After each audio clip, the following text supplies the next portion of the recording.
boa noite, tudo bem? Começou aí mais uma conversa aí dentro do Arena Lumen, hoje com a Lucélia da T4F e a Renata Faria Padovese, né? Padovese. Da Sodimac. E hoje o assunto aqui é diversidade.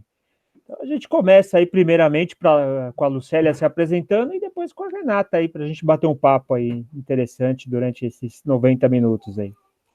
Sejam Vamos, bem-vindas.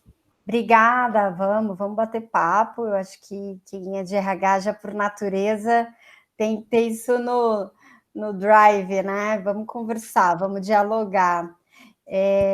Eu estou hoje como head de RH da Time for Fun, carinhosamente chamada de T4F.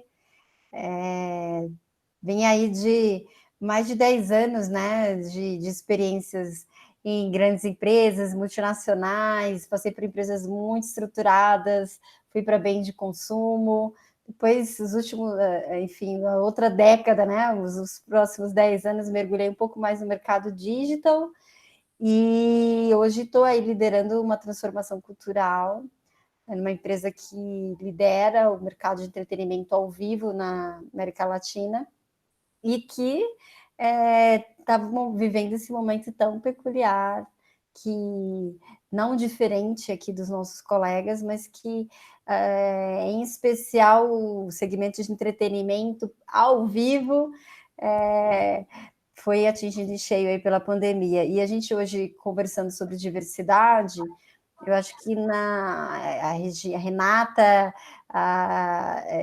que está em outro segmento, acho que vai ser um contraponto bastante interessante, né? Alguém que tem faturado bem, com uma empresa que está com faturamento zero, né? As casas estão fechadas, os espetáculos foram remarcados, então temos bastante coisa para trocar. Renata, se apresente, por favor. Legal, bacana. Bom, boa noite. Primeiramente, obrigada pelo convite. É um prazer fazer parte aí dessa live com vocês. Eu sou a Renata, eu sou psicóloga, atualmente estou trabalhando na Sodimac Brasil.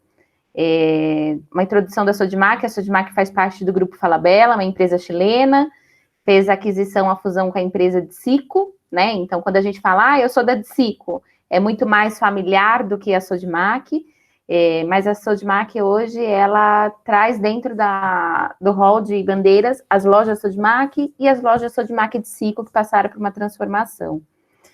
Estou na companhia desde 2014, internamente já transitei por algumas cadeiras, né? Então entrei na área de seleção, depois fui para treinamento, trabalhei com a parte de DHO, então toda a parte de cultura, clima, sustentabilidade, gestão de desempenho, e atualmente me encontro novamente na cadeira de seleção.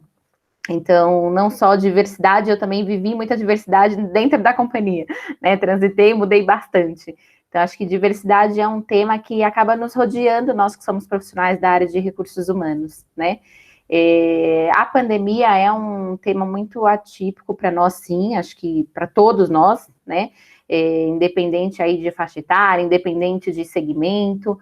Eu também já estive em outros segmentos, já trabalhei no ramo de indústria, na área da saúde, e agora no varejo. Já trabalhei com varejo de moda e agora varejo de material para construção. Então, diversidade, acho que é o que a gente acaba vivendo e a gente acaba se deparando aí no decorrer dos nossos dias mesmo, do cotidiano, né? Espero contribuir. Eu acho que não existe uma receita, dependente das organizações, né? A diversidade, o tema já diz, é um desafio, sim, para todos nós. Nós como empresa, nós como profissionais de RH, então é um desafio trazer esse tema e o que eu puder contribuir, estou à disposição. Muito legal. Bom, então, obrigada, Lucélia e Renata. É um prazer estar com vocês aqui hoje. Acho que vai ser uma noite de bastante contribuição e de um tema que é muito rico, né? Para começar, eu vou aproveitar a pergunta do Antônio Márcio, que ele abriu as perguntas aqui de um jeito bem bacana. Eu queria que vocês falassem um pouquinho sobre o que é diversidade, para vocês definirem a diversidade dentro do mundo organizacional, uma palavra que a gente escuta muito, mas talvez falte essa questão da definição. Então, para quem está aí no RH, para quem está dentro de uma empresa, qual é a definição de diversidade? Quer falar, Renata? Eu abri aqui o microfone. E, Regina, eu acho que tem uma definição que eu gosto muito, que é o quanto que a nossa empresa representa a sociedade, o quanto ela tem o reflexo de como a sociedade se comporta, de como ela se distribui. Acho que se a gente puder fixar esse conceito como o conceito de diversidade, ele já é um grande passo, né? Tem muito mais coisas e camadas aí dentro, mas isso já é um bom norte do que é uma organização que preza pela diversidade. A sociedade é diversa, a gente tem gerações que, enfim, convivem simultaneamente. Nós somos diversos, nós temos diversos papéis, né? E como é que a companhia, como é que as empresas também fazem essa reflexão sobre o que é fora para dentro, para mim, a minha leitura de diversidade. Legal. Eu também sigo muito essa linha. Lógico que diversidade, quando nós falávamos propriamente da palavra, vinha muito a questão de gênero, né? No passado estava muito associado ao gênero, né? Então, as carreatas, as caminhadas, tudo que acontecia, os gays, as lésbicas, e aí hoje com uma nomenclatura muito diferente, mas ainda muito associado, né? Então, LGBTQI+, que cada vez isso vai se multiplicando, a questão de PCDs, das pessoas com deficiência, mas não se limita aí, né? Para mim, a diversidade ela é um guarda-chuva muito maior. Então, tem a questão do gênero, tem a questão das limitações, sim, das pessoas, né? A gente tem uma questão também que a gente fala de mulheres, né? Da questão de empoderamento feminino, tem a questão também de inclusão social, da inclusão de número de negros. Então, tem uma série de coisas que a diversidade, ela abrange, né? Mas quando a gente olhava a diversidade propriamente, a gente estava falando muito de gênero, né? E hoje não é. O quão nós somos diversos e o como que nós estamos hoje abertos para isso, né? O quanto que nós estamos, nesse momento, humanizados também para atender as pessoas, para acolher as pessoas. Eu acho que ser diverso é estar aberto para tudo, né? E o estar aberto é o estar aberto efetivamente, não é só protocolo, né? Porque quando a gente fala de, eu sou uma empresa inclusiva, é mesmo? Na raiz você é? O que você está fazendo é de verdade? Né? Então, muito mais do que marketing, muito mais do que mídia, eu acho que ser diverso é estar aberto genuinamente, né? Ser real. Renata, uma questão que eu sempre levo em consideração. A maioria das empresas, quando fala em diversidade, ela trabalha muito mais a base operacional. É difícil você ver alguma ação de diversidade, por exemplo, para um cargo gerencial ou para um cargo superior. O que você fala disso? O que você imagina disso? O que pode ser implantado, por exemplo, dentro da Sodimac ou qualquer outra empresa para que isso mude? Eu acho que o primeiro desafio é trabalhar isso internamente na área de recursos humanos, né? O RH tem que pensar muito forte em relação a isso, então a trazer práticas, a trazer mais propostas para os líderes da companhia, né? Então eu diria que o início de trabalhar a diversidade, ele tem que ser top-down, ele tem que ser de cima para baixo, ele tem que ser da liderança para baixo, né? Se os nossos líderes não comprarem a ideia, se os nossos líderes não estiverem remando no mesmo caminho, não adianta a gente trabalhar a base, né? E eu tenho isso até como exemplo, né? A liderança precisa comprar a ideia, a liderança precisa seguir. Então, é importante criar algumas práticas. Eu vou te trazer uma que nós criamos, por exemplo, na Sodimac. Nós criamos um comitê de mulheres. Então, a nossa empresa hoje é uma empresa do varejo de material para construção. Pelo segmento, hoje o nosso quadro maior é de homens, né? Em todos os aspectos, porque nós estamos falando de loja, nós estamos falando de CD, e propriamente do segmento, então é uma empresa muito masculina em questão de números de funcionários, e às vezes a gente tem que parar e olhar para as mulheres e falar, peraí, né? Será que às vezes a forma que elas estão sendo tratadas, às vezes o discurso que acontece numa conversa, será que a mulher está se sentindo ferida? E nós criamos um comitê de mulheres para ouvir as mulheres. O que te incomoda no seu ambiente de trabalho? Né? O que já te falaram ou o que falam de repente que você não se sente bem? E por conta desse comitê, nós estamos estruturando um comitê de diversidade, né? Então, esse comitê de diversidade sai do foco de mulheres, mas é para trazer diversidade. Então, a gente vai trazer um comitê totalmente diferente para que os líderes proponham ações de diversidade. Então, o que a gente pode fazer para estruturar melhor, para organizar melhor e para ter esses parceiros conosco, né? Então, eu acho que sim, as empresas têm que pensar, tem que vir muito forte do RH, mas eu diria que a liderança precisa estar muito unida e muito engajada com esse tema, sim. Lucélia, você tem alguma boa história para contar para nós sobre esse engajamento? Que eu acho bem legal e até, enfim, fazendo um link com o que a Renata comentou, é que a diversidade, as iniciativas que a gente, como RH, modela dentro de uma companhia, ela tem que endereçar uma dor, né? A Renata trouxe bem isso, a dor era como é que eu trato a mulher no meu ambiente de trabalho, né? Então vamos ouvir, vamos entender o que pode ser feito. Às vezes são coisas mais simples, são coisas mais profundas, mas vamos ouvir, né? E eu acho que o caminho, o Paulo e a Regina, né? Primeiro a gente ser assertivo na dor que o nosso negócio, que o nosso segmento sente mais fortemente. Eu acho que não é pegar uma carona num índice que a gente entende que é importante, de ter um número de mulheres ou ter um número representativo de determinadas minorias no nosso negócio, mas sim pegar e ouvir a dor ali que primeiro se destaca. Quando a gente fala da importância enfim, da liderança abraçar essas soluções, tem muito a ver com a dor que eles também sentem. Então, eu acho que no papel de RH, quando a gente identifica, quando a gente diagnostica isso com o cliente, a gente acaba trazendo uma solução mais tailor-made, mais ali modelada para aquele problema.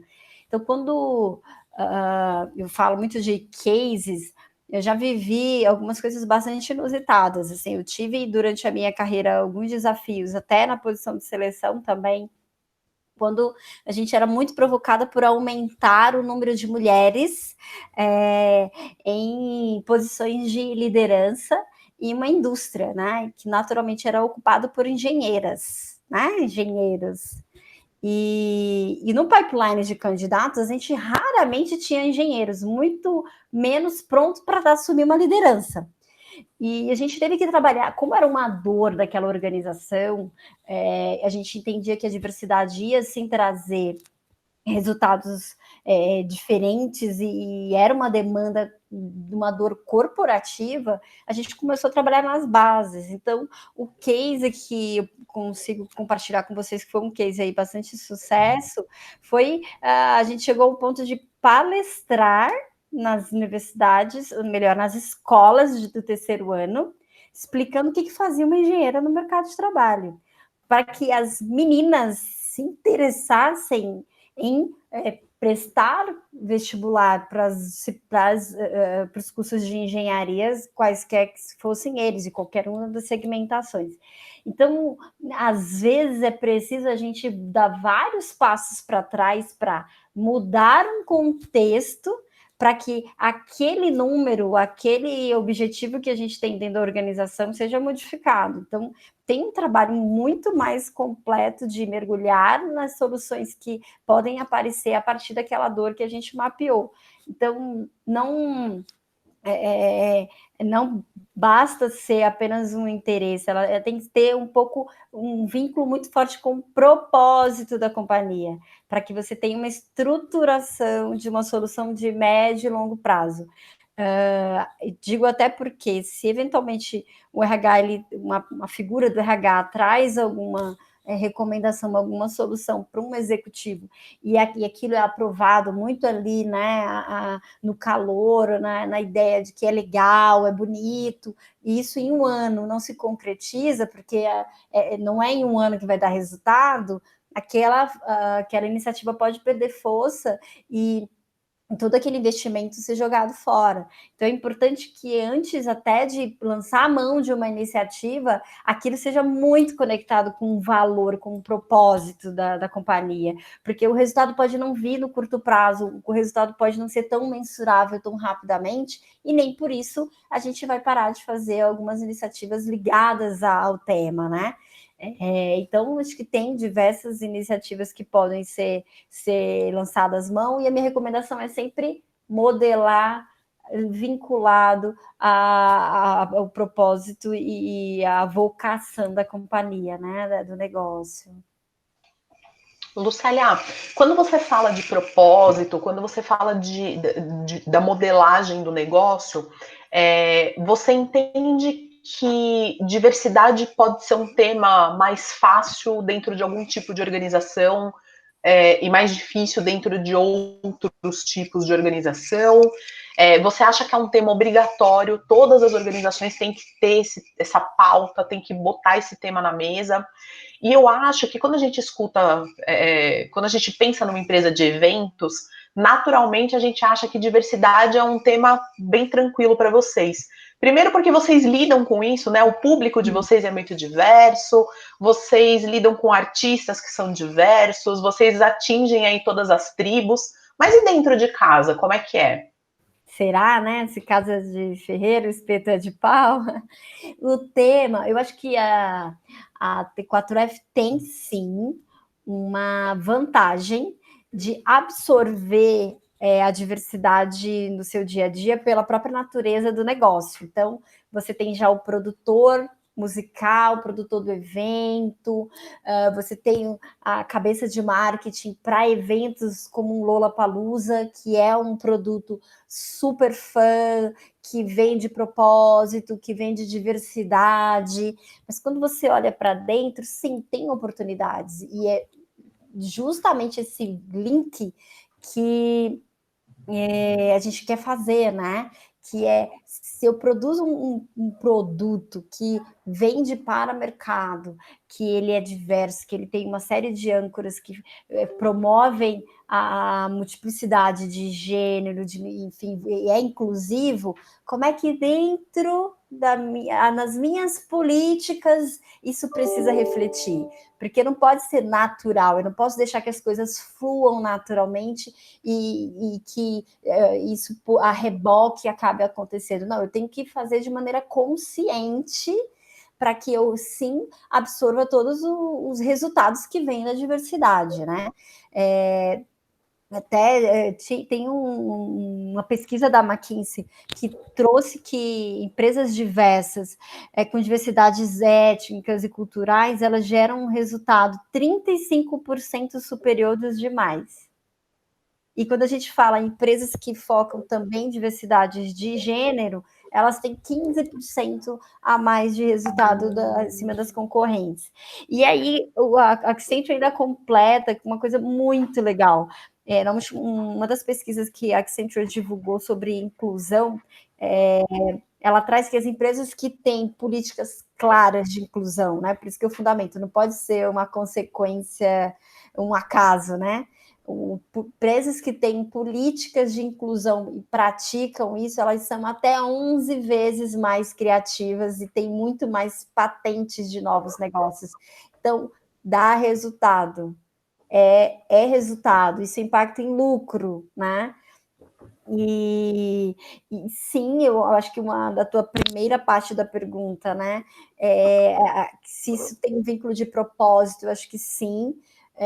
Também acho que sim, é para todas as empresas, não acho que tem algum negócio que não esteja abarcado por essas estatísticas, por essas pesquisas, até se alguém quiser compartilhar que pensa diferente, tem algum insight que de repente alguma vertente não tem muito vínculo, eu não conheço, eu realmente não sei que segmento seria esse, porque a gente está falando de negócios envolvem clientes e os clientes são diversificados.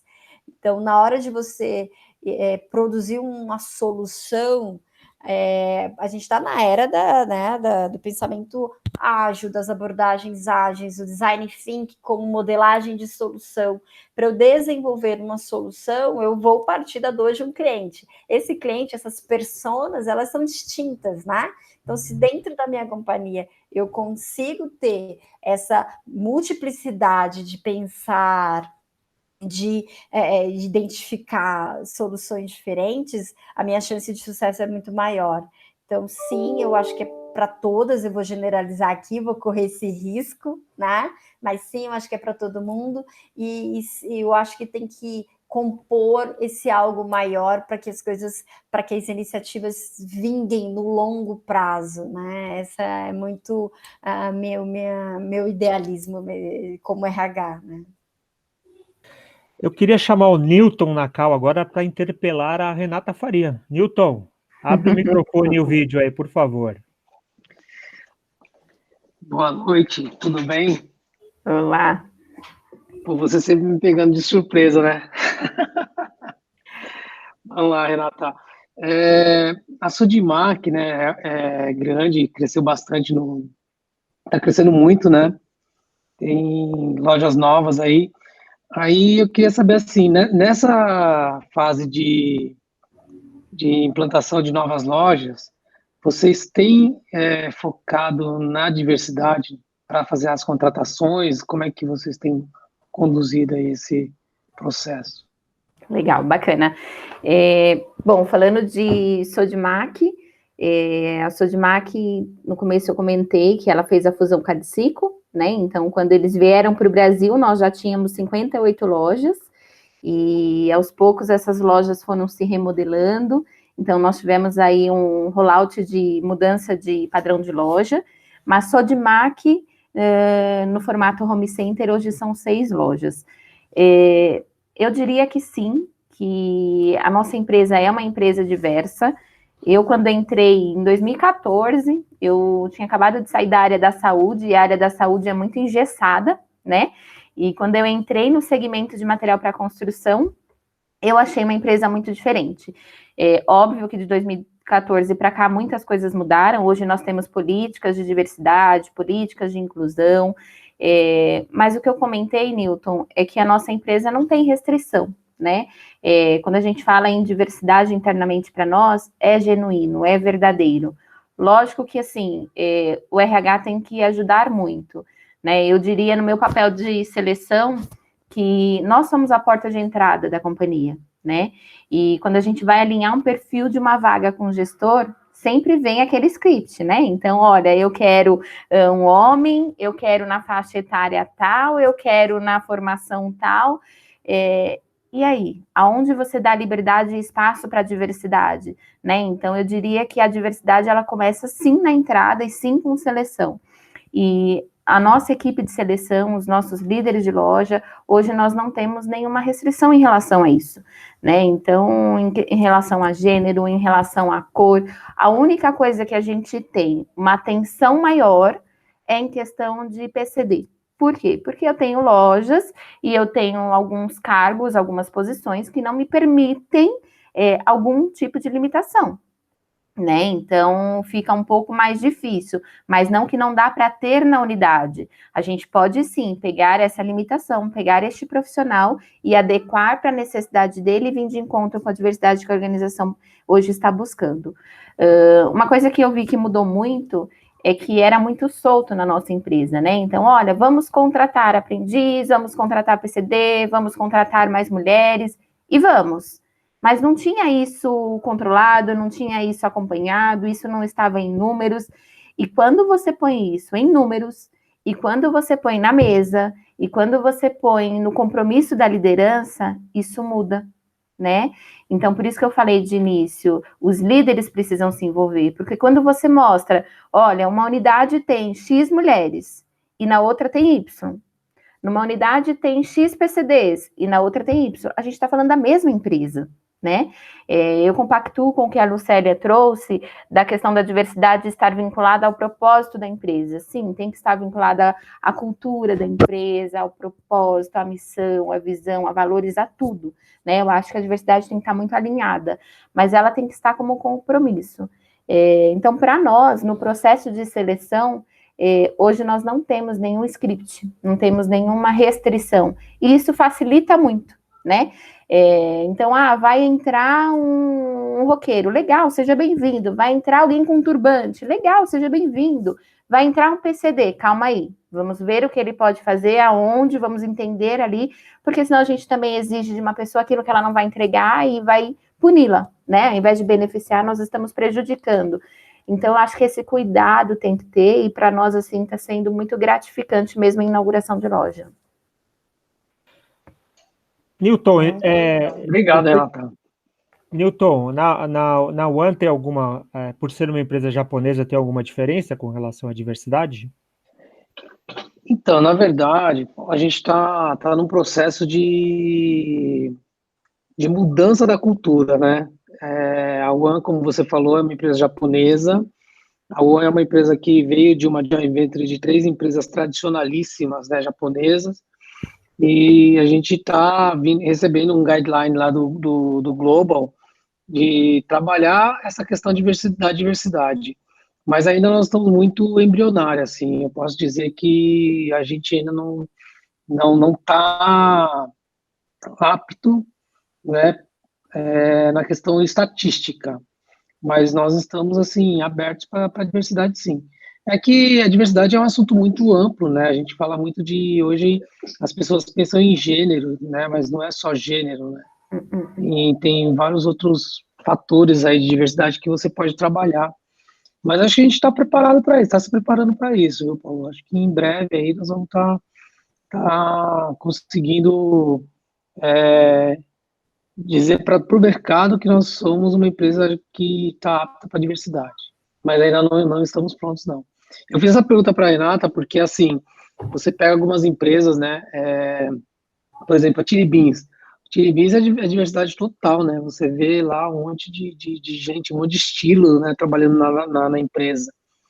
E não é fácil, porque é muita questão da cultural mesmo, né? E como você bem colocou, a One ainda é uma empresa muito tradicional. Eu queria chamar o Antônio Márcio, como não poderia deixar de ser, né? Queria que você fizesse uma pergunta para a Lucélia, queria que você participasse. Na verdade, a Lucélia ela lançou um conceito bem lá no início da fala dela, que ficou aqui reverberando na minha cabeça, que é essa história da gente... E a Renata depois também deu uns toquezinhos, assim, uma pincelada, que é o seguinte, essa mudança ela ocorrer lá no início, lá atrás. O exemplo de ir a uma escola, terceiranistas, e dizerem, e a carreira de engenharia, né? Vamos quebrar, vamos mostrar, vamos dizer o que é legal, quais são as possibilidades. Então isso, Lucélia, foi assim bem interessante, que ficou aqui. Eu tive a oportunidade de trabalhar em empresas também que tinha a diversidade como norma, como valor cultural da empresa. E aí eu vi agora o Newton comentando, né? E o Newton vai ter um belo desafio, porque para o Newton vai ser uma mudança de cultura, né, da organização. Mas ele demonstra ter todas essas habilidades. E eu me lembro porque a gente falava, o Newton até comentou isso, a gente falava muito de diversidade numa empresa de tecnologia, de diversidade de ideias. Olha que interessante. Então ele dizia o seguinte, independente de qualquer aparência, o que vai contar é a diversidade de ideias, e ela é enriquecedora. Ela promove a inovação. Eu acho que esse link diversidade e inovação, ele é fundamental, ele é natural, né? As empresas querem inovação, mas continuam naquela caixinha, né, Renato, que você falou, assim, como estereótipo, tem que ser homem, tem que ter isso, tem 1,80 m, tem que ter olho verde, azul. Não, a gente tem que trazer as pessoas. E quando o Newton falou do Chili Beans, eu lembrei das lojas da Apple lá nos Estados Unidos. É uma coisa maravilhosa. Você tem todas as tribos, para te atender. Então você já se dirige para ter um atendimento diversificado. E é muito engraçado se você parar um pouquinho para observar eles trabalhando entre si. A companhia, a empresa trouxe aquilo para eles como valor, falou, isso aqui é crucial para o nosso negócio. Vamos entrar por aquela porta ali, ó, asiáticos, indianos, latinos, alto, baixo, gordo, magro, azul, amarelo, verde, e eles conseguiram levar isso realmente para dentro da empresa, no processo de seleção, de trazer o seguinte, a gente precisa demonstrar essa diversidade já com os nossos vendedores. Né? Então, quem vai atender o público, quem vai atender o cliente diverso, que a Lucélia comentou, da Time for Fun, é isso mesmo. Eles pegaram essa sacada lá atrás e falaram, opa, isso é crítico para o nosso negócio. Então, eu acho que o que eu queria então provocar, tanto a Lucélia quanto a Renata, é isso. Quão difícil é mudar uma cultura para que organizacional, para que eles enxerguem isso. E eu vejo o RH, honestamente, gente, eu não sou de RH, então eu posso falar, né? O Paulo me conhece, mas eu sou, assim, RH friendly. Vocês são os agentes de mudança. Não tem outro. Não é o controller, não é o cara da engenharia, né? É o RH que vai fazer essa transformação. E agora vem a provocação. Vocês acham que os nossos profissionais de RH, eles têm essa mentalidade, eles têm essa visão, esse ideal de diversidade através de mudança dos paradigmas, da cultura das empresas? O que é que vocês acham? Nossa, super desafio, né, Antônio? Eu tenho, assim, no meu perfil mesmo pessoal e profissional, eu tive a oportunidade de exercer uma fortaleza minha que é mudança, é change, né? E tenho, inclusive, certificação em algumas certificadoras de change management. E quando a gente fala de mudar a cultura, aí é outra, né? É um desafio de uma dimensão bastante transversal, né? Você fala da companhia como um todo. Sim, eu concordo com você que isso passa muito pelo papel de RH. Eu acho que o RH ele lidera esse tema de transformação, é o RH que faz essa provocação, é o RH que coloca na agenda da companhia essa necessidade pela transformação cultural, inclusive para absorver, né, as diversidades, né, as diferenças. E uma parte da tua pergunta que será se o RH tá com esse brilho no olho, né, para fazer, a gente enxerga isso no dia a dia? E aí eu acho que eu vou fazer muito mais um depoimento pessoal, né? Eu acho que eu entendo, sim, que tem uma grande parte dos RHs que sim querem, tá? E aí não conseguem, através de ferramentas, de instrumentos práticos, provar isso para a alta liderança, tá? E aí, por alguma forma, de alguma forma se frustram. Então, tem essa população. Tem outros que nem tentam porque não conseguem sair do dia a dia. Assim, o RH ele é muito demandado operacionalmente. Então, tem muitos desejos que ficam ali incubados e a gente não chega nesse nirvana de começar a pensar em mudança cultural em absorver diversidade nas companhias. E tem outros que, de alguma forma, nem se conectam com esse grande desafio que a cadeira de RH traz junto, né? Se eu juntar esses 3 grupos aí, são 3 perfis de profissionais que sentem dentro de todas as nossas organizações, e eu acho que um dos papéis de grupos como esse e do que a gente está fazendo agora é fazer essa provocação. Sai do dia a dia, né? Vem para o jogo. Você tem um papel relevante dentro da organização, principalmente no papel de humanização dessas companhias, né? Por acaso, a gente que leva essa responsabilidade de, sim, provocar a companhia para pensar diferente. para a gente ser efetivo, eficiente, sim, a gente tem que estudar muito, tem que buscar ferramental, tem que saber do negócio, tem que mergulhar no negócio. Não podemos nos reservar o papel de conheço pessoas, conheço como é que a pessoa se comporta, vou levar uma ideia crua para uma reunião de executivos e sair de lá com a mão abanando porque a gente não conseguiu aprovação. Então, sim, a gente tem que ir, tem que levar uma vez, vai levar ou não, volta para dentro, ver o que errou, vamos fazer costuras com os outros executivos, quem apoia, faz uma pesquisa interna, busca um dado externo. Então, grupos, né, como esse, reforço, tem esse poder de tirar a gente da zona de conforto, que é o tamanho do operacional, que também fica dentro das áreas de recursos humanos, né? Às vezes a gente mesmo cria processos que não nos permitem ser estratégicos. A gente às vezes cria até processos, por exemplo, vamos focar em diversidade, aí a gente faz um blind, né? Um processo todo cego para seleção. Só que a gente tem que ter tanto cuidado de maneira legal, como é que esse impacto na legislação, impacto na imagem da companhia, como é que eu tenho que atender os meus stakeholders internos, como é que eu cumpro um SLA, né, Renata? Que eu também tenho que fechar SLA. Na hora de eu responder por que aquela vaga demorou mais, vai ser mais difícil, né? Porque eu estava buscando diversidade, né? Puxa, então diversidade é um gargalo? Não, não é um gargalo. Então, a gente também tem vários ingredientes aí que levantar essa bandeira de maneira muito isolada também é um risco profissional, né? A gente está falando aqui no meio de profissionais, de recursos humanos e pessoas que, enfim, curtem aí a disciplina.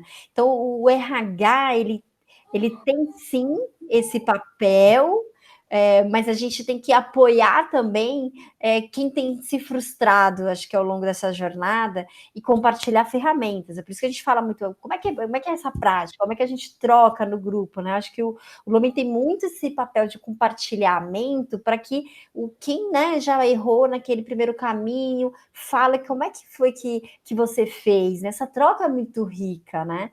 E a gente, como RH, encarar menos os demais profissionais de RH como competidores. O contrário, né? A gente tem que, de verdade, apoiar para que essas práticas se consolidem e a gente comece a ficar cada vez mais estratégico e discutindo coisas mais relevantes, né? Então, é uma provocação também para a Renata. Renata, quiser comentar também, para não me estender muito, né? Legal, bacana. Eu acho que foi muito bacana essa sua contribuição, Lucélia, porque eu vejo que não adianta o RH também criar e perder a consistência no meio do caminho, né? Eu acho que a palavra que o Antônio Marcio trouxe de inovação, ela anda muito junto com diversidade, né? Mas não adianta só inovar e não fazer o básico, ou então toda hora inovar, criar e se perder os processos aí no meio do caminho. Quando a gente fala de seleção, sim, eu acho que é um desafio para os profissionais até de RH, né? Eu já encontrei selecionadoras extremamente preconceituosas, com limitações, né? Então, com dificuldades, por exemplo, eu não confio nesse tipo de pessoa, mas é uma questão sua, né? É uma crença sua, né? Você não acredita, mas espera aí. Então, quando a gente fala de recursos humanos, a área de seleção, ela é humana, né? Ela é um capital da companhia e ela também precisa ser desenvolvida. Porque se ela é a porta de entrada e se ela não tiver a mentalidade de mudança, a mentalidade de abertura, a sua empresa não vai conseguir trazer, né? Então, eu tive a oportunidade em algum momento aí da minha carreira como líder de comparar as selecionadoras e comparar o perfil de profissionais que elas traziam para a companhia, né? E foi quando a gente realmente sentou e falou, peraí, por que você não traz, por exemplo, um negro, um obeso, né, um PCD, uma pessoa com outro tipo aí de estilo, porque eu tenho essa limitação, não, mas isso é uma crença sua, né? Então a gente tem que também olhar para o time de seleção e trabalhar esse time. Mais que isso, é trabalhar a organização, sim, é trabalhar junto com políticas, junto com liderança, e para que isso realmente seja genuíno, né? Mas acho que não adianta, eu já tive também aí cases onde a gente trabalhou no currículo cego, né? Então, vamos apresentar os perfis para os líderes sem mostrar se é homem, se é mulher, qual é a religião, se tem algum vício, vamos trazer aí cegamente o currículo. E na hora de abrir o currículo, a gente tem que retomar todo o processo, né? Não gostei, não era isso, olha, não vem com o que eu precisava, volta tudo. Então, precisa estar muito alinhado, senão é um desperdício de tempo, né? É um desperdício de investimento, é uma judiação com os candidatos que estão ali também, a gente gera expectativas, né? Então, é uma série de questões que a gente acaba mobilizando e por uma falta de alinhamento, né? Então, o currículo cego é legal? Excelente. Mas espera aí, ele vai realmente aí andar, ele vai ser consistente, a nossa empresa acredita nisso? Senão vai ficar cego mesmo, vai ficar perdido por aí, né? Infelizmente as coisas se perdem. Então, eu diria que sim, o RH é a porta de entrada, o RH precisa estar aberto, as empresas precisam também criar as suas próprias práticas, né? O que funciona para uma empresa não vai funcionar para outra, talvez não na mesma proporção, não da mesma maneira, as ideias, isso é muito, muito bom, né? Mas o quanto que a gente tem que olhar e ver o nosso negócio, né? Então, qual é o meu negócio, qual é o meu público interno, qual que é o meu público externo, para a gente conseguir focar e fazer com que aquilo realmente seja personalizado para cada organização. Acho que isso é diverso também. Como diz a nossa amiga Regina do Righello, eu queria fazer uma grande provocação para vocês agora. Nós temos algumas instituições no grupo, por exemplo, e uma delas, né, que trabalha com deficientes, que é uma pessoa de RH que me contou, a grande dificuldade dela, sabe qual é? Essas pessoas com deficiências, elas têm um assistencialismo do governo. Na hora que ela chamava para entrevista, o que acontecia? Olha, eu não vou aceitar o cargo, porque se eu aceitar o trabalho, eu vou perder a minha assistência social, ou BCP, ou como vocês querem chamar, né? Então, há também essa dificuldade, provavelmente vocês encontram. Um deficiente, se ele ganha um benefício assistencial do governo, ele começa a trabalhar, esse benefício é interrompido. Então, às vezes, ele prefere ficar com o benefício do que tentar prosseguir dentro de uma carreira. Vocês concordam com isso? Eu concordo até a nível de seleção, é bem difícil a gente captar esses tipos de profissionais, lógico, depende muito das regiões também, né? Eu tenho unidades, por exemplo, que eu tenho muita dificuldade em fechar o quadro de PCDs, e outras que eu tenho muita facilidade, né? Mas eu concordo que tem profissionais que têm uma certa restrição em relação a salário, né? E a gente não tem diferença de salário hoje na nossa empresa para o profissional, se ele é PCD ou se ele não é. Ele não deixa, ele não entra nem ganhando mais, nem ganhando menos por alguma limitação que ele tem. A gente tem ali um cargo de salário estruturado e a gente apresenta no momento da seleção. Mas eu acho que para todas as companhias, né, fazer essa parte de captação de profissionais com PCD, profissionais PCD, é bastante desafiador, sim. Lucélia, e você teve muitos problemas com isso? Indústria mais, né? Porque a gente precisava de mais volume e a gente tinha posições em volume muito mais na operação. E como por ser posições entry level, né? E cargos de entrada, são os salários mais iniciais, né? Então, alguns profissionais que já tinham algum benefício, a própria legislação os obriga, a partir do momento que eles abram mão, eles não retomem mais, então é uma decisão mesmo de vida. Mas eu acho que a gente já passou por essa fase, né? Eu acho que hoje, falando acho que de PCD, sim, continua um desafio, mas acho que falando de diversidade como um todo, a gente tem muita oferta de talentos que estão aí para fazer a diferença. E eu acho que a gente tem que focar a energia nesses, né? Nesses perfis que fazem a virada, que são os exemplos, e que retroalimentam a gente, né? Nesse desejo de sim implementar soluções que promovam a diversidade e a inclusão, né? Nos nossos negócios por onde a gente passa. Então, eu sempre me apego aos cases positivos, né?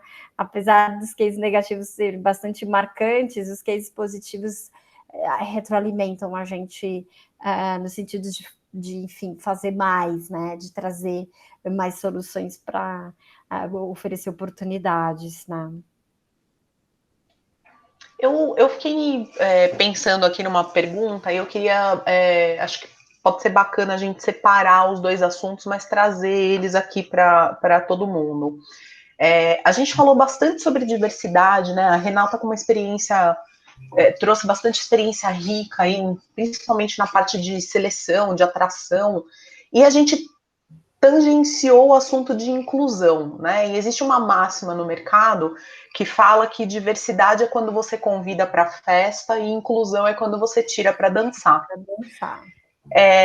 Talvez a gente já esteja num estágio em que seja mais fácil atrair pessoas diversas. Apesar de eu achar que dentro de uma empresa, quando você tem 2 pessoas numa sala, ali já tem diversidade, né? Mas a gente tem um assunto muito grande porque o Brasil é um país muito miscigenado. Além da diversidade, como vocês acham que as empresas tratam a questão da inclusão, né? Trazer um público diverso pode não ser mais tão desafiador, mas incluir essas pessoas e fazer com que elas façam parte? Eu queria que a Renata começasse, por favor. Ai, meu Deus. Eu acho que inclusão é uma palavra muito forte, né? E por isso que eu disse de trabalhar, eu acho que isso precisa ser muito desenvolvido ainda, né? Eu não estou falando como empresa agora, eu não estou falando como Sodimac, eu estou falando nós como profissionais. Eu acho que atrair, eu acho que colocar para dentro, eu acho que ter na nossa equipe, eu acho que ter ali na empresa é fácil, né?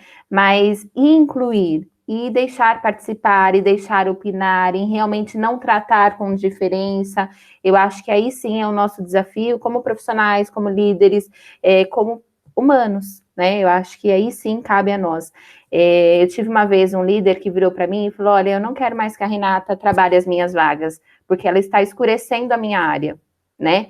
Então não adianta você trazer e você não incluir, né? Não tem problema, eu não vou mais trabalhar as suas vagas, mas eu vou continuar escurecendo essa empresa. Olha, eu não quero mais que a Renata traga, porque assim, ela não tem noção, ela não olha, ela me trouxe uma pessoa obesa. E, né, qual o problema dele ser obeso? Eu vou continuar incluindo. Então, não adianta você fazer, como eu mencionei lá no começo da nossa conversa, por protocolo, né? Tem que ser genuíno. Você vai trazer uma pessoa, você tem que tratar ela com o mesmo respeito e tratamento que você trata os demais, senão não é diverso, né? Então eu acho que a questão de inclusão, isso cabe uma reflexão de nós, seres humanos, o tempo inteiro, né? Porque se a gente não se autoavaliar, a gente também pode pecar e pode cair aí em algum momento de discriminação, de falha, enfim. Então, acho que a gente precisa trabalhar internamente isso em todos nós, mas isso precisa estar muito maduro, porque incluir não é fácil, atrair é, né? Então, eu trago aí um case de carreira e foi um grande líder e que a gente teve aí que levar para uma sala um pouco maior e trabalhar essa questão, né? Então, assim, foi desgastoso, a gente se desgastou muito com o tema na época, mas valeu a pena, né? Depois a gente parou aí, com os ânimos mais tranquilos, a gente parou e a gente refletiu a respeito daquilo e a gente conseguiu mudar muito e contribuir até com ações para a companhia. Então, eu diria que inclusão é um desafio, sim. Desafio, e não só como empresa, não estou falando só de marca, eu estou falando como áreas, como profissionais. Eu queria chamar a Agatha agora para participar. Agatha, tudo bem? Boa noite. Oi, gente, boa noite. Meu nome é Agatha, eu trabalho no RH da Sura, é uma seguradora. E, assim, também sou recrutadora e também atuo na área de, de treinamento. Então, assim, entendo super as dificuldades que vocês trazem sobre atração, sobre SLA. E, assim, na Sura, sempre falamos sobre respeito e equidade, mas especialmente agora estamos estruturando de fato um programa de diversidade. E eu acho que é nesse começo que realmente surgem mais dúvidas. E na verdade queria fazer duas perguntas. Primeiramente, queria agradecer, né, por todo esse espaço de escuta. Para mim está sendo uma experiência incrível de aprendizado. Você trabalha com a Luciana, né? Sim, você conhece a Luciana? Conheço, ela está no grupo também. Ah, é a minha gerente. Eu respondo diretamente para ela, mas que legal. Bom, mas a Lu também está participando, então, desse projeto de diversidade. A gente está implementando algumas coisas. E eu queria perguntar duas coisas no sentido de que estamos estruturando o começo, mas a gente está tendo algumas dificuldades em pensar no depois, no sentido assim, estruturamos, definimos como companhia o que a gente aceita, o que a gente não aceita, e a gente entende que em alguns momentos existirão dificuldades, né? Existirão denúncias, existirão comentários preconceituosos, assim como existem em todos os momentos, mas a partir do momento que você define como empresa que eu não aceito mais isso, o movimento de denúncia acaba tendo um peso mais forte. Eu queria entender, de repente, como que vocês lidam com esse tipo de situação, se de repente vocês têm algum case para compartilhar, né? Realmente, como que vocês tocam esse assunto, que é um assunto tão delicado, realmente da pessoa se sentir lesionada e fazer uma denúncia. E a minha outra dúvida seria, mais ou menos nessa linha, que a gente traz que a gente hoje não enxerga mais, assim, o profissional no trabalho e a pessoa na vida pessoal. A gente entende que o ser humano é um ser humano íntegro e ele é a pessoa em ambos os locais. Quando um colaborador, né, se posiciona de uma forma preconceituosa numa rede social, e alguém se sente afetado, se sente lesionado, e hoje a gente entende que tem uma cobrança maior em cima da empresa em si, que essa pessoa trabalha. Não sei se vocês sentem que esse peso tá maior e que esse vínculo entre a pessoa e o trabalho também tá ficando mais fino, né? E também queria entender se vocês se posicionam de alguma forma, se vocês tem alguma política ou se de repente é caso a caso. Não sei, são dúvidas que a gente se pergunta lá na Sura e não sei se vocês já passaram por isso em algum momento. Então, Agatha, prazer, né? Obrigada aí estar com a gente hoje fazendo essa conversa. E tem um ponto aí, acho que da tua pergunta, que é muito ligado ao código de ética e conduta, né? Na verdade, hoje, até por algumas regulamentações, as empresas de capital aberto são, né, obrigadas a ter um código de ética, e ali já perfaz uma série de regras e punições, né, tratativas de como que você conduz eventuais denúncias ligadas à situação de discriminação, tá? Eu acho que esse é um ponto que é muito crítico, precisa ser claro, cirúrgico, e não tem muito espaço para debate. Houve uma denúncia, há evidência, a empresa tem que agir rápido, para que aquilo não se transforme, não há dúvida, enfim, não é isso. Então, eu acho que isso tem que estar com muita transparência, como que esse comitê interno, ou eventualmente a área de RH, que acaba centralizando um pouco esse código de conduta e a recepção dessas denúncias, como é que ela conduz, e ela precisa ser muito cirúrgica e rápida, né? Esse eu acho que é um ponto. Falando um pouquinho de até uma experiência que eu tive recente em relação à denúncia sobre a discriminação de uma minoria, sim, a gente acionou o comitê interno rapidamente ali, fizemos entrevistas sobre como que as demais pessoas da mesma, né, do mesmo perfil de minoria se sentia naquele departamento, a gente confirmou e aí os desligamentos foram feitos, tá? Então, isso tem que estar muito transparente, a companhia tem que estar pronta para decisões duras como essa. Eu já passei por experiências onde a gente fez desligamentos de pessoas no mesmo departamento que comprometiam, inclusive, a operação, mas era uma decisão ligada ao valor da companhia, não dava para esperar, né? Aquilo era evidente e chegou a um ponto de denúncia. E aí eu acho que eu faço um parêntese para o papel de RH na antecipação desse tipo de situação. Eu acho que quando chega na denúncia, a coisa já avançou para um nível insuportável, né? Eu acho que os colaboradores sinalizam, né? A Rádio Peão traz à tona alguns comentários. Eu acho que o RH ele tem que estar atento a isso, para que não migre para uma denúncia, tá? Eu acho que da tua primeira colocação é bem esse meu posicionamento aí. Renata, quiser comentar também?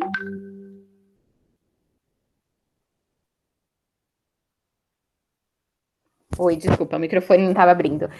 Eu concordo. Hoje, na nossa empresa, falando de Sodimac, nós temos toda a parte de denúncia aberta, né? Então, nós temos um canal de ética, onde os nossos funcionários têm liberdades para acessar, então eles podem ligar, eles podem mandar e-mails anônimos, eles podem formalizar através de plataforma, mas tudo isso também está no nosso código, né? Então, onde a empresa não permite discriminação, preconceitos e uma série de coisas ali que são relatadas no código. Eu também fui responsável pela área de clima da companhia.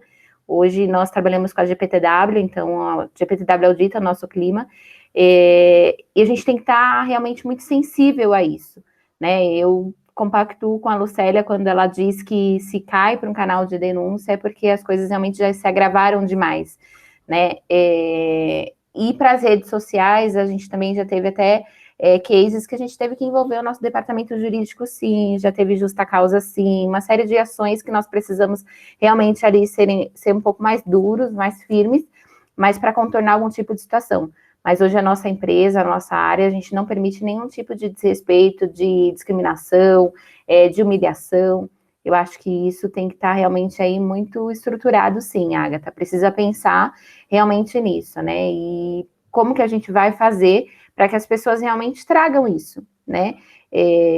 Ter as portas abertas para ouvir as pessoas também. Quais serão os canais que essas pessoas podem acessar, acionar, se eles se sentirem aí em algum momento desrespeitados, né? E o que vai ser feito com isso também? Não adianta ter um canal e esse canal não dar um retorno, não fazer um acompanhamento, né? Então, hoje na nossa empresa nós temos um canal de ética todo estruturado, nós temos um código de ética e nós temos as ações, sim, em cima de cada situação.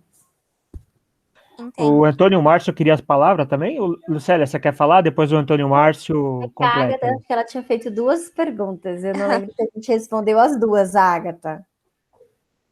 Não, na verdade, eu só queria fazer uma pergunta em cima da resposta de vocês, que vocês trouxeram que quando chega na denúncia, vocês entendem que a coisa meio que ficou muito séria, né? Quando esse colaborador, ele se sente primeiramente lesionado, né, agredido, verbalmente, fisicamente, enfim, a primeira opção dele não é o canal de denúncia, ele vai por um outro caminho ou entendi errado? Não, quando eu comento que quando já está muito grave, não necessariamente, Agatha, é sobre situações muito evidentes, tá? Então, vamos pensar que um determinado gestor assediou um colaborador de maneira muito agressiva, né? Isso, obviamente, vai virar uma denúncia, enfim, mas tem coisas do tipo, poxa, ele fez uma piadinha num determinado dia, né? Eu não gostei, né? No segundo dia, ele fez essa piada de novo, né? Então, isso vai evoluindo para um nível de desconforto que, em um dado momento, aquele colaborador ele faz uma denúncia, tá? Então, é muito mais de... Quando a gente fala de minorias, eu acho que veio um pouquinho da tua pergunta que eu tinha ficado em aberto. Como é que a gente prepara também esse ambiente para receber?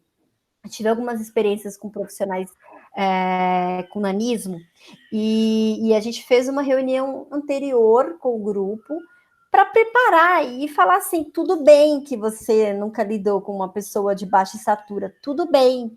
E aí as perguntas eram assim, como que eu faço para ajudá-lo? Pergunta, né?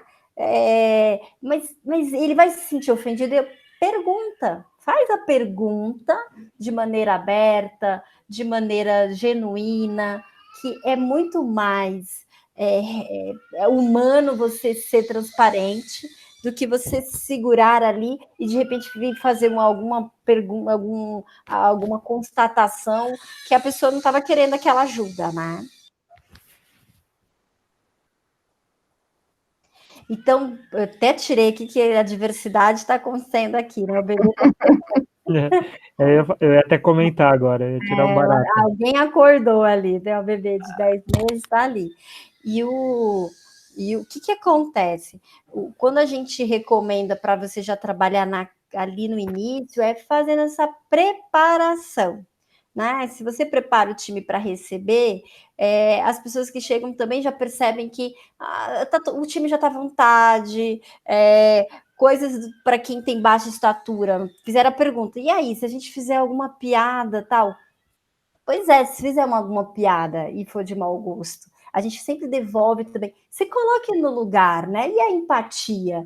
E aí, curiosamente, a gente recebeu uma pessoa que adorava piada, que ela brincava com todo mundo, ela era muito aberta, e aí a ambientação foi muito mais fácil, né? Mas sempre é um desafio. Então, Agatha, sim, acho que a gente tem que preparar o ambiente para que as pessoas se sintam confortáveis das diversas formas. E sim, quando as coisas já se agravam, a solução ela acaba tendo que ser mais dura e aí o RH perde um pouco o time do que poderia ter sido um trabalho de ambientação e aí já tem que virar uma decisão para uma eventual demissão até, né? E quando chega na denúncia, Agatha, não necessariamente chega pelo colaborador direto, né? Às vezes pode chegar por um amigo, por alguém que se doeu por ele, ou então eles já estão ali realmente num grupo maior e aí chegam várias denúncias a respeito do mesmo assunto, né? Por exemplo, eu tive uma vez uma denúncia numa empresa que foi feita por um colaborador em nome de uma funcionária da limpeza, da área de conservação e higiene. E a denúncia dizia assim: a colaboradora X não gosta de ser chamada de tia da limpeza, né? E a maioria das pessoas chama os colaboradores da área da limpeza de tia. É a tia da limpeza, é a tia do café, é a tia da copa, é a tia. E a gente foi até essa unidade uma vez para conversar com ela e ela falou: eu não sou tia de ninguém, né? Eu não sou tia, eu não sou da família deles, eu sou uma colaboradora assim como eles. E eu não gosto, mas eu já falei, eu já procurei meu líder, eu já pedi e eles estão me desrespeitando, né? Então, olha só, às vezes era uma questão carinhosa que os colaboradores tinham, né? De chamar a tia da limpeza, e ela era muito querida, né? Então, assim, virou ali uma situação muito constrangedora, né? Eu tive um outro departamento, uma outra área, que os colaboradores começaram a fazer caricaturas com a fisionomia dos funcionários, né? Então, tinha um funcionário que parecia o Papaléguas, o outro parecia a Bete a Feia, o outro parecia... E eles começaram a associar o nome dos funcionários com caricaturas e colocaram na parede. E isso caiu no nosso canal de ética de uma maneira, assim, muito gritante, né? E não caiu por uma única pessoa, caiu por várias. Então, quando chega num canal de ética, quando chega num ponto de denúncia, o que eu quero te mostrar é que, às vezes, não é só o colaborador que se sentiu ofendido, que se manifestou. E para chegar ali, esse assunto já correu a área, o departamento, a unidade, de uma maneira muito rápida, né? Pela rádio peão ou pela própria pessoa que se sentiu ali ofendida. Então, o RH tem que ter essa sensibilidade, tem que ter essa destreza aí para conduzir essas situações de uma maneira muito ímpar, porque a gente está falando de sentimentos, de respeito, de tratamento, né? Então, tem momentos que precisa realmente ser mais firme. Antônio, você queria prosseguir? Olha, o pessoal acabou tocando em parte da colocação que eu ia fazer. Eu queria só falar uma coisinha para a Agatha, né? A Agatha vai ter uma demanda de esforço muito grande nesse projeto que ela está tocando com a Luciana, mas você vai ver que lá na frente vai ter valido muito a pena esse desbravar, né? Você está desbravando aí uma seara que é muito valiosa. E com relação a isso que a Renata estava comentando agora, Lucélia, o tempo de resposta. A gente vive agora num mundo em que a velocidade da informação, da comunicação, ela é gigantesca. E eu não vou entrar, não quero entrar, não é essa a minha intenção, no mérito da questão, no juízo de valor, mas nós estamos acompanhando, todos nós, esses dias, um movimento nos Estados Unidos, depois de uma situação de uma morte de um cidadão, em que houve uso lá da força da polícia, isso repercutiu muito, muito forte nas redes sociais. E nós vimos que o Facebook, que é um gigante, né, ele está demorando para se posicionar. E ele está perdendo anunciantes de peso. Grandes anunciantes estão dizendo, eu não vou colocar minha marca aí, porque essa plataforma não filtra as agressões, não filtra as pessoas que já não estão mais fazendo uma colocação do seu ponto de vista, elas estão pregando a violência, pregando a injustiça e tudo mais. Então, é muito importante isso, essa questão de estar atento e reagir rapidamente. O outro exemplo é positivo, ele é contrário ao Facebook. Começou agora a temporada de Fórmula 1, né? E uma equipe, a Mercedes, que tem o único piloto negro da Fórmula 1, que é o Lewis Hamilton, eles mudaram a cor do carro. Eles mudaram. Ela é prateada normalmente, é a flecha prateada, e eles colocaram negro. E a própria organização Fórmula 1 está divulgando que é como se é uma única corrida, quer dizer, não tem que ter diferença, somos todos iguais. Então, é muito importante nós observarmos esses movimentos externos à empresa que a gente está trabalhando, porque poderia ser com a gente, poderia ser a nossa empresa envolvida, e aí tem que ter toda essa questão do tempo de resposta. Acho que cortou minha voz, né? Minha internet aqui deu uma travadinha. Não, eu te ouvi. Travou? Deu para ouvir. Legal. Então, assim, o quanto que pode arranhar uma imagem, uma situação de diversidade não resolvida. Você pode perder. Assim como a Lucélia disse que a diversidade traz lucro, a não diversidade, a reação não adequada à diversidade pode trazer um prejuízo enorme. E é muito importante que os canais de ética que as empresas estabeleçam também assegurem que não haja represália para quem faz as denúncias, né? E normalmente eles pedem até que seja externo, uma empresa externa que administre isso para assegurar essa autonomia. Então, eu acho que até indo ao encontro aí do que o Antônio falou, e muito bem colocado, a gente ainda teve 2 casos que repercutiram muito e que a Agatha comentou sobre essa linha tênue, né, entre a vida pessoal e a profissional, que foi a demissão da executiva da Avon, que mantinha uma colaboradora doméstica quase que em cárcere privado, porque ela tinha condições desumanas de trabalho, e o apoio errado, né, das havaianas à causa LGBTQI+, porque eles colocaram eles lançaram uma campanha de apoio, lançaram um par de havaianas usando a bandeira do movimento, só que a bandeira errada, com a quantidade errada de cores, com as cores erradas, e produziram uma quantidade absurda, avisaram para todo mundo que não ia mais ter ala masculina e feminina dentro das lojas. Então, assim, além de tudo isso que está acontecendo, a gente precisa tomar cuidado com como a gente trata o tema diversidade, porque qualquer desconhecimento, qualquer iniciativa, que pode ser até bem intencionada, né, mas que seja errada, gente, ganha uma proporção absurda em questão de segundos, né? Então precisa tomar bastante cuidado mesmo, estudar, ler, buscar referências. Gina, nós temos até um problema que é difícil agradar a todos, né? Então, qualquer tipo de ação que você faça hoje vai ter um lado, você vai ter uma galerinha que vai achar legal e a outra que vai criticar de alguma forma, né? Inclusive, precisa ter coragem, né? As redes sociais, ela deu voz para um monte de gente que não tinha acesso a isso, né? Então, você tem desde os maiores absurdos aí dentro do Facebook e outras redes, até colocações muito interessantes. Mas parece que o ódio, ele atrai mais atenção do que o bem em si, né? Então, quando acontece alguma coisa errada, ela é muito mais divulgada do que uma ação positiva, né? Lucélia, quer falar? Sim. Eu acho que a gente tem uma responsabilidade grande porque é um tema sensível, né?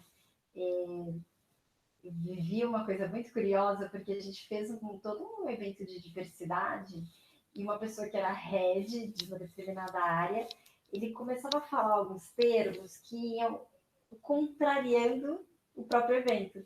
Mas era tão natural, né? Que a gente ficava com dó, né? Porque a gente falava, puxa, ele é tão bacana, ele não é uma pessoa excludente, ele, pelo contrário, é inclusivo, mas ele não está preparado para estar ali falando. Então, essa coisa da responsabilidade a gente tem que assumir para a gente. Ninguém vai chegar para a gente e falar assim, olha, a sigla é LGBTQI+, por isso, não, a gente vai ter que buscar isso. Olha, o blackface, você se vestir de índio, não pode. E aí você fala, mas por quê? Então a gente tem que estudar, né? Perguntar a idade durante uma entrevista já está ficando meio estranho, né? Perguntar se tem filho, por quê? Né? Perguntar onde mora. Por que eu preciso saber dessas informações para preencher uma cadeira de um analista financeiro? Né? Então, a gente também tem que ter essa autocrítica e a gente tem que estudar muito e tem que olhar de maneira mais antropológica mesmo, né? O cerne da coisa. Porque né, agora a criançada tomou espaço, olha lá. Então, assim, na verdade, esses temas delicados, a gente... o Paulo comentou, né? Tem sempre o do contra, tem sempre... Existe formação para isso, para fazer essa mediação de conflito, para falar com o seu local de fala, né? Que é o que a gente fala muito, né? A gente conversou sobre isso antes de começar essa live, né, Paulo? A gente falou, olha, a gente não vai focar nesse tema, porque eu não me sinto confortável, porque eu não tenho esse lugar de fala. Então, a gente tem que estar muito preparado como RH, porque essas demandas naturalmente passam pela gente e a companhia e a sociedade espera que o profissional de RH lidere esses temas. Olha quanta responsabilidade, né? Então, sim, vão ter sempre os críticos e sim, a gente tem que saber lidar com todos eles para proteger a marca, as pessoas, o negócio, né? E trazer muito mais solução e inovação do que conflitos e temas controversos, né, Antônio, como você compartilhou aí com a gente. Diversidade mal feita, né, dá prejuízo. A Regina bem lembrou de 2 cases e quem vai se recordar também do papel higiênico da personal Black, né? Black is beautiful. Toda uma alavancagem de marketing com um slogan super sensível na comunidade americana e aqui no Brasil, idem, né? Então, sim, a diversidade traz dinheiro e acho que a Antônia até provocaria. Será se no grupo que foi criado aquele produto e todo aquele slogan era diversificado? Tinha diversidade? Será se um time diversificado não teria capturado isso e evitado um prejuízo? Então, eu acho que talvez o problema que causou pela própria necessidade de ter isso refletido dentro do próprio quadro, né? Estou aqui conjecturando, não tenho essa informação, tá? Milton, você queria a palavra? Eu queria, Paulo. Na verdade, assim, a gente está falando de diversidade, né? Porque eu falei que diversidade é um assunto tão amplo. Mas eu não sei dizer se o que eu vou perguntar aqui é diversidade. Mas a gente sabe que depois dessa pandemia, né, muitas coisas vão mudar, né? E uma das coisas que eu sinto que vai mudar, e aí eu só estou pegando esse gancho porque a Lucélia falou da questão das perguntas durante a entrevista, onde você mora, né? Será que depois dessa pandemia nós podemos contratar pessoas de outros estados, de outras cidades para trabalhar com a gente? Precisa estar, por exemplo, em São Paulo, né? Falando uma pessoa que trabalha em escritório, não nas lojas como o caso da Renata, mas De repente eu tenho uma pessoa lá em Manaus que é super boa naquilo que eu preciso. Como é que eu faço? Eu preciso estar com ela aqui em São Paulo? É uma pergunta que eu gostaria de colocar aqui. Quer comentar, Renata? Quero sim.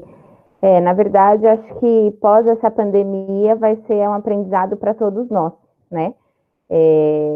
Até porque muitas empresas ainda não voltaram, outras estão voltando, estão sentindo aí reflexos.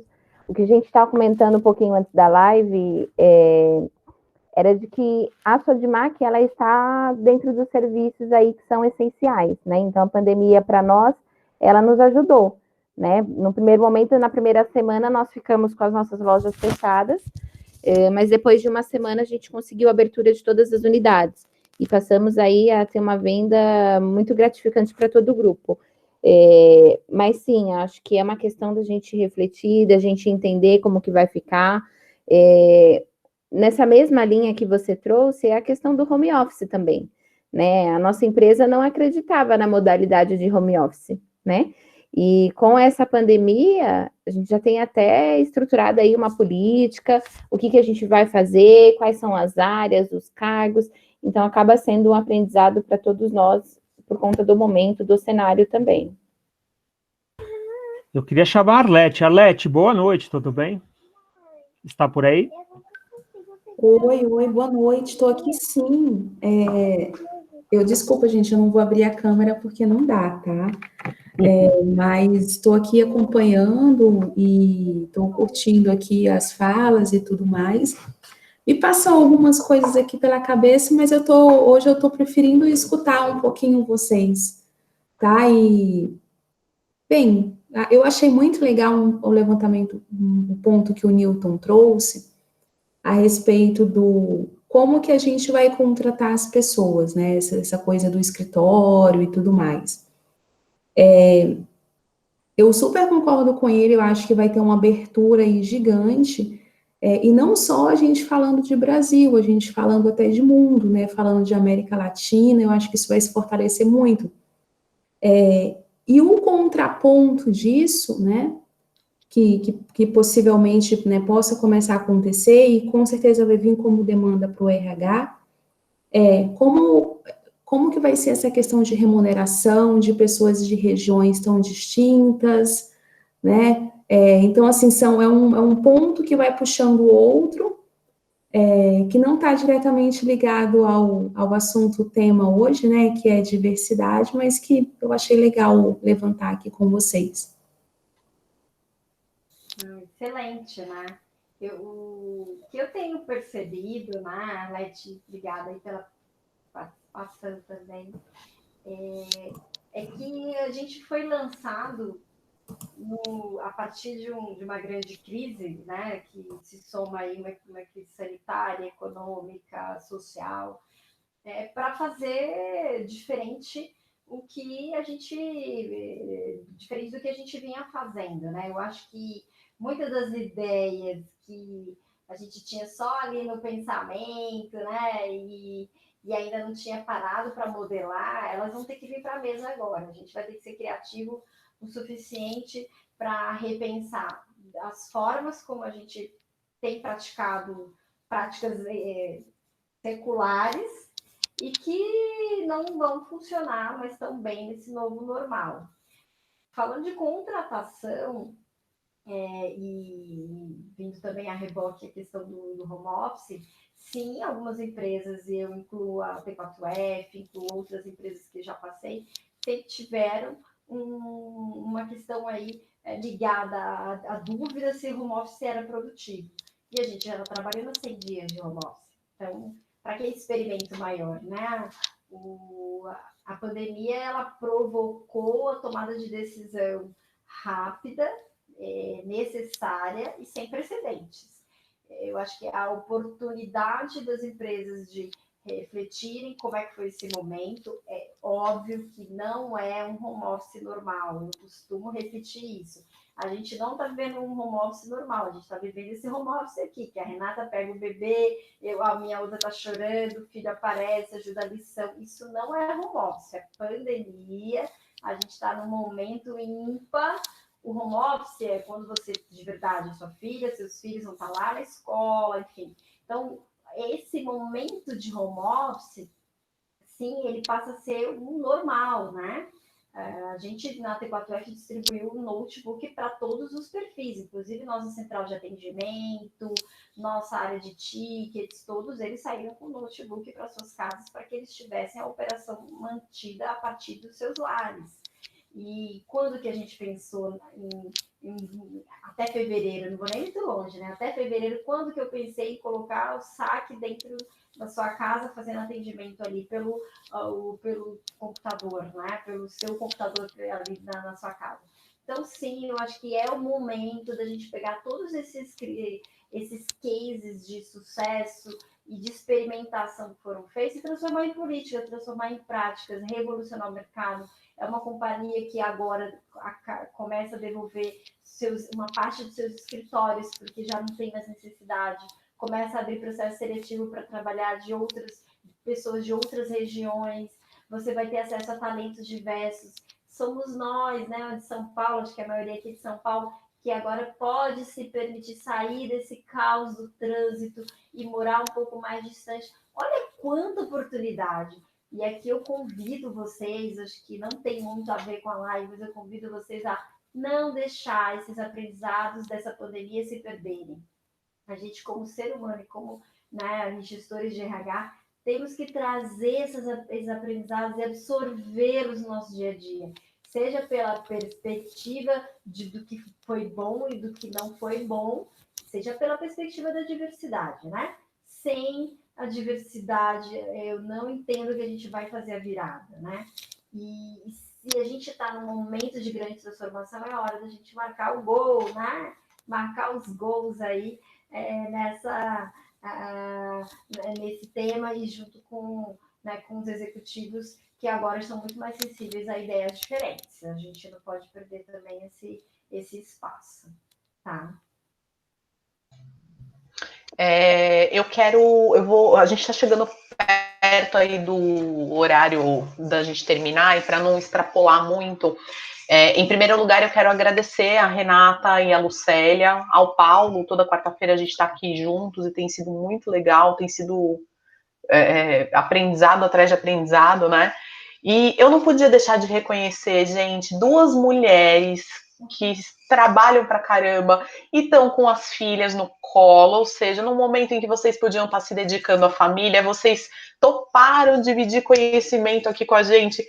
É de uma nobreza vocês estarem com essas bebês no colo e estarem aqui com a gente, conversando, e plenas e lindas. Chega a ser emocionante. De fato, é muito lindo poder ver isso e poder ter contato. Então, muito obrigada de coração pela nobreza e pela disponibilidade de vocês. Muita saúde para essa próxima geração aí que vocês estão cuidando com todo amor e carinho, né? Que é mais inclusão do que vocês trazerem essas pequenas para a nossa live, gente. Eu estou feliz da vida com isso. Como mulher, como mãe, eu me sinto muito feliz. Então, de verdade, de coração, muito obrigada. E eu queria que em um minutinho vocês fizessem as considerações finais de vocês. Com muito respeito, vocês demonstraram, acho que um profissionalismo, uma doação muito legal. Hoje foi um tema gostoso e que vocês agregaram demais. Muito obrigada.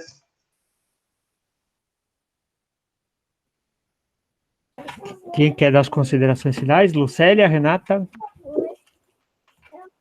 Eu posso dar. Eu também agradeço pela oportunidade de ter participado, fiquei lisonjeada pelo convite que o Paulo me fez.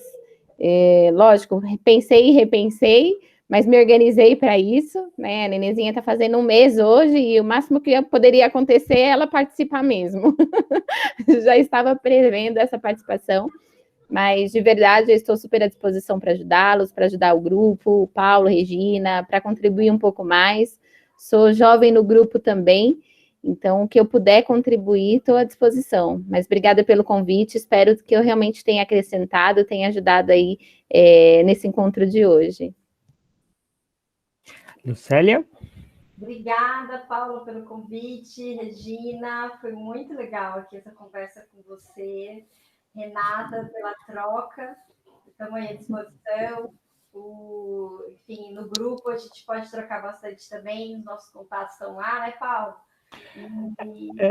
Se vocês quiserem o contato uma das outras, vocês me avisam, tá? Então aqui não é só para acabar aqui, não, é para continuar esse benchmarking aí, essa história. É só me procurar que eu passo o contato um do outro, tá? Não tem problema nenhum. Legal. Foi ótimo, adorei a troca. Obrigada, Antônio, aí, Milton, a Agatha também perguntou.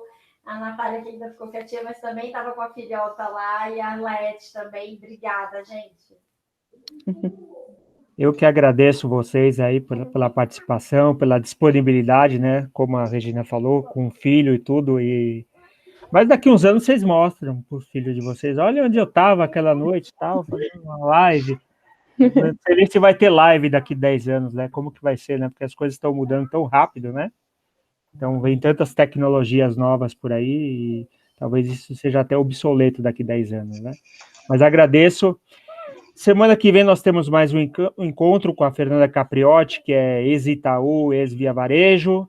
Nós temos com a Érica Camargo, que atualmente é responsável lá pela Ericsson, né? Elas até entraram, eu ia chamar elas, elas saíram correndo, acho que elas ficaram com medo. Falaram, puta, esse cara vai me chamar bem agora que eu entrei, né? É que nem a Arlete. Nós vamos falar de recrutamento e seleção, tendência de recrutamento e seleção. Delícia. Ô, Paulo, Então, hoje foi inédito, né? As bebezinhas, né? Ficou gravado aí, tá gravado. ficou, a gente vai... Foi demais, né? Aqui a gente está cheio de surpresas, daqui a pouco tem mais. Nasce não dava tão certo. Olha, gente, que coisa mais linda! Parabéns, parabéns. Duas coisas lindas. Uma das duas é casado com o Capitão América, que eu vi ele aparecendo aí, depois saiu quem sabe. Sou eu. Então dá certo. Manda um abraço pro Steve. Pode deixar. Eu tenho o Capitão América pai e o filho, o Júnior. Tá certo. Obrigado, Obrigada, meninas. gente. Boa Até noite. uma próxima, hein? Até mais. Tchau. Tchau, boa noite. Tchau.